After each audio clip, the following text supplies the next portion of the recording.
रावण के करीब आते ही क्यों घास का तिनका उठा लेती थी माता सीता। रावण जब सीता जी का हरण करके लंका ले गया तब माता सीता शोक वाटिका में वट वृक्ष के नीचे बैठकर केवल प्रभु श्री राम का स्मरण और चिंतन करती रहती थी। रावण बार बार आकर सीता जी को धमकाता था लेकिन वह कुछ नहीं बोलती थी। यहाँ तक कि रावण ने श्री राम के वेश में आकर माता सीता को भ्रमित करने की कोशिश की लेकिन फिर भी सफल नहीं हुआ।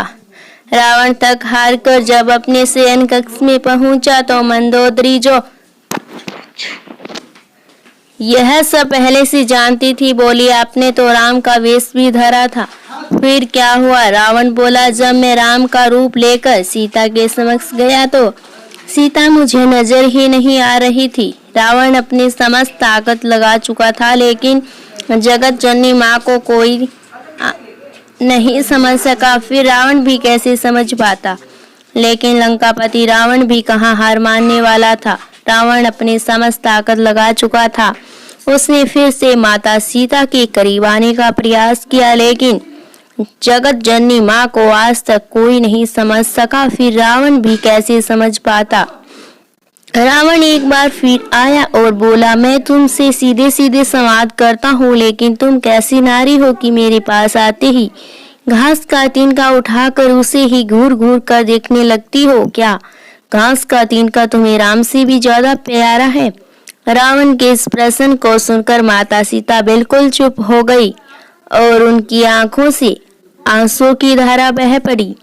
शायद वह मन ही मन उन खूबसूरत पलों के बारे में सोच रही होंगी जब श्री राम से विवाह करके अयोध्या आई थी और नई नवेली दुल्हन के रूप में आदर सत्कार हुआ था।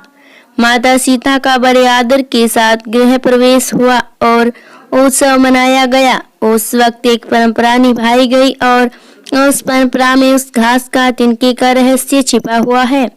नववधू जब ससुराल आती है तो उसके हाथ से कुछ मीठा पकवान बनवाया जाता है ताकि जीवन भर परिवार के सदस्यों के बीच मिठास बनी रहे।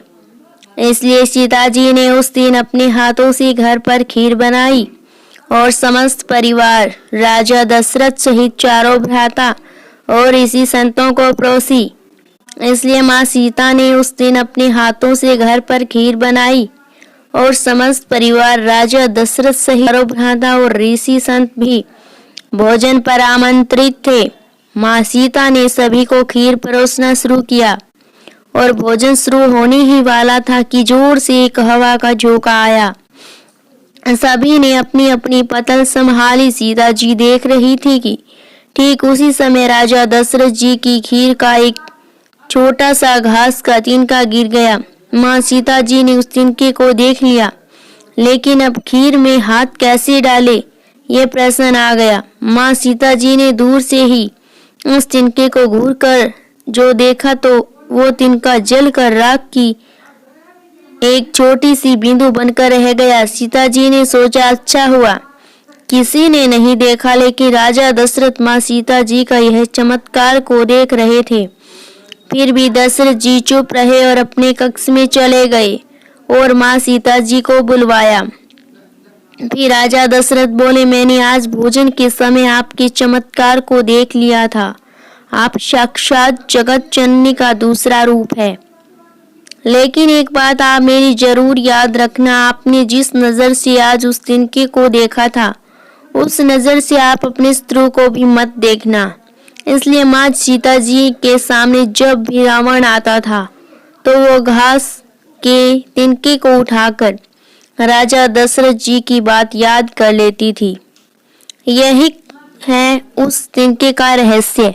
माता सीता जी चाहती तो रावण को जगह पर ही राख कर सकती थी, लेकिन राजा दशरथ जी को दिए वचन की वजह से वो शांत रही।